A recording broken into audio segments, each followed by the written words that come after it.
men bring trouble on themselves and then they rail against God. So that's exactly what Adam did. That's human nature. Human nature is, just as the enemy Satan said to Adam, you can be your own God. Why do you want to let God tell you what to do? You be your own God. And Adam accepted that idea. And so he tried to be God. And humans always do that. We try to run our own life saying, who needs God? We can run our life ourselves. It never works.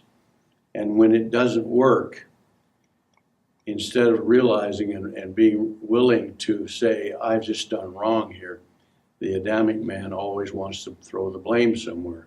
So he blames God.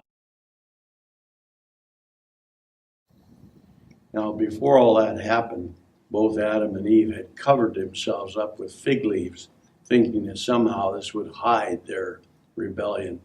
But as soon as they heard God coming, they knew this isn't going to work. And so they ran in fear and hid themselves. So God finally said, your fig leaves will not take care of your rebellion, but I will provide a covering for you.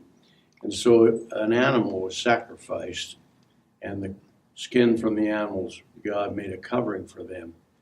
Now, there's a picture, a prophetic picture in this slain animal that made a covering for Adam, because the only thing that covers sin is the Lord himself, our atoning lamb, our sacrificial lamb.